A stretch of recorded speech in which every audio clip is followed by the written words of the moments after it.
Sudan's military says it has recaptured the country's presidential palace from the rival Rapid Support Forces, or RSF. Videos from Friday show Sudanese troops inside the palace.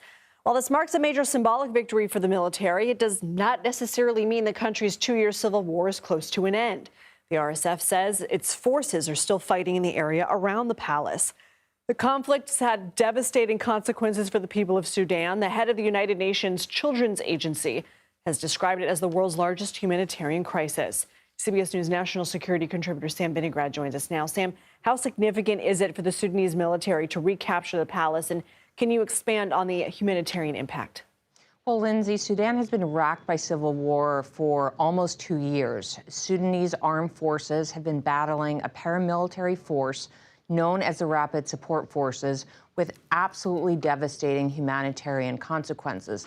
At this point, more than half of the country's population is in need of dire humanitarian assistance, including about 14 million children. 11 million people have been displaced, and there are estimates of close to 30,000 casualties as part of this conflict. Famine is gripping the country, and both the United Nations and the United States have accused both sides of truly horrific war crimes. UNICEF has issued a report indicating rape and gender-based violence against children as young as 1 year old. Now, as you mentioned, this week, government forces did regain control of several parts of the capital, Khartoum, including the Republican Palace, which has historically been the seat of the government and the president. However, the Rapid Support Forces are saying that they maintain soldiers in the area, so it is unclear how significant this development will be in the course of the civil war. Excuse me, Sam, for that. Sam, we're going to hit some other topics with you as well, because Department of Homeland Security officials have confirmed to CBS News they're implementing a reduction in force for, I'm going to name the offices, the Office for Civil Rights and Civil Liberties, the Office of Immigration Detention Ombudsman, and the Office of the Citizenship and Immigration Services Ombudsman. Now, DHS says they're committed to civil rights protections. They have to streamline oversight to remove roadblocks to enforcement. What can you tell us about these offices and the significance of these moves? Well, DOJ has already been hard at work at the Department of Homeland Security, and there have been cuts made to other parts of the department to date. I'll just take one of the offices that you mentioned, the Office for Civil Rights and Civil Liberties, or CRCL. I worked extremely closely with CRCL. CRCL's job is not just focused on immigration, but rather the breadth of its work expands to every single operational component and headquarters element of DHS. Their job was to ensure that in every operation that DHS conducts, every policy that it develops and implements, that there are not intentionally or unintentionally any civil rights issues. So, for example, search procedures, arrest procedures, detention procedures, intelligence products, counterterrorism strategies.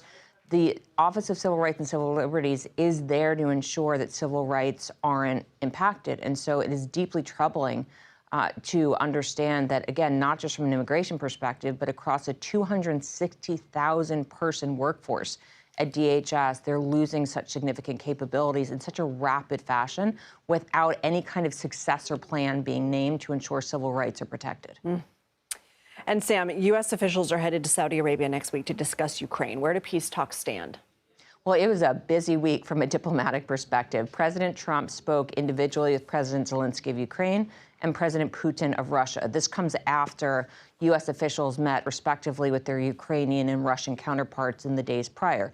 Coming out of both of those leader-to-leader calls, President Trump expressed optimism that a ceasefire would be reached between the two parties that would lead to at least some kind of pause in fighting. Now, remember, on the campaign trail, President Trump said he would fully end the war in 24 hours.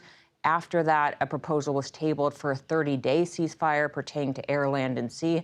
Now where we are is a more limited ceasefire focused ostensibly on energy infrastructure.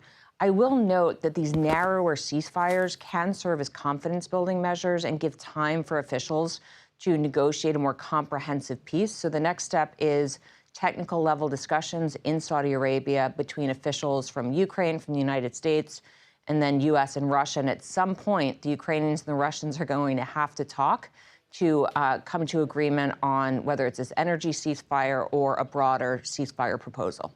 Sam Vinograd, thank you. Thanks.